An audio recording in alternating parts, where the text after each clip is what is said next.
Iată, ce am discutat mai devreme și ce discutăm acum, ne spune că omenirea are nevoie să controleze modul de a gândi și de a simți. Tot ceea ce gândim noi, tot ceea ce simțim, sunt de fapt câmpuri pe care le emitem în spațiu și influențăm pe celelalte persoane, influențăm universul, influențăm propria noastră existență și propriul model social. Exact asta vreau să spun, să nu pară ceva prea complicat pentru cei care ne ascultă sau la nivel de teorie. Chiar dacă sunt de acord și chiar dacă ne înțeleg, ideea era din ceea ce spuneți dumneavoastră, că gândurile pot modela lumea în care trăim. Gândurile ne pot transforma pe noi. Ne transformă. Gândul modelează creierul, atenție, și anatomic și biochimic. Pur și simplu. Și anatomic. Și anatomic. În momentul când noi formăm o rețea nouă neuronală, noi pur și simplu adăugăm anatomie. Vă dau un exemplu. S-a făcut o experiență cu șoferii Londrei, complicată, și au pus timp de 2 ani să memoreze toate străzile Londrei, studiindu-se creierul înainte și după. Zona din creier în care se acumulează informația este hipocampul.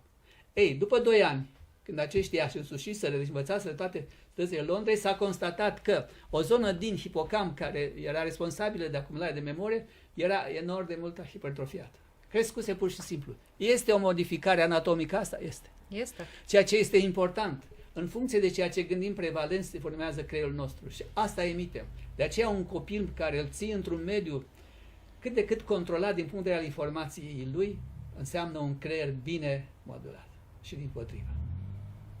Deci asta înseamnă ca noi, atenție ce facem cu învățământul, atenție ce facem cu educația, atenție cum cresc copiii noștri. Pentru că se spune că noi ne însușim majoritatea lucrurilor până la vârsta de 6 ani. Vârsta la care copilul nu are discernământ, el nu știe ce e bine și ce e rău, însușește totul de avalma. Și există oameni cum e Bruce Lipton care spune, domnule, noi moștenim 95% din ceea ce gândim de fapt e de la alții. Ceea ce este extrem de important să filtrăm ce dăm copiilor, ce educație le dăm, ce învață de la noi. Pentru că ulterior în viață se va comporta în funcție de ceea ce știe. De-abia restul de 50% este adaosul lui. Vor păstra din acei primi 6 ani toate acele informații, se vor impregna propriu-zis în ei, în dezvoltarea lor. Se impregnează și atenție nu numai ca programe pozitive, ci și negative. Dacă e totul de avalma... Care exprimă un comportament evident negativ, dar nu numai asta. Sunt nocive pentru propria lor sănătate. Da, aceasta este iarăși o idee foarte importantă. Gândurile ne creează și ne modelează lumea, inclusiv sănătatea, inclusiv ceea ce suntem noi, adică gândurile negative și toate cele rele ne atacă imunitatea, spuneați dumneavoastră. Deci, stimată doamnă, în fiecare clipă în care gândim, în fiecare secvență din gândirea noastră, noi le dăm pentru viață sau pentru moarte, pentru sănătate sau pentru boală. Pentru că nu avem decât 2 alternative ale gândului. Aia, bună și rea, pozitivă și negativă. Gândim frumos, iubim semenii, necondiționat, avem sentimente de compasiune, de recunoștință, de apreciere. Pentru că asta ne învață Iisus. Toți suntem frați, toți suntem fii aceleași tată. În consecință, dacă ne comportăm în maniera asta, atunci sănătatea noastră este una. Și viața are un aspect armonios, plăcut și invers. Urâm, suntem agresivi, violenți, lacomi, invidioși.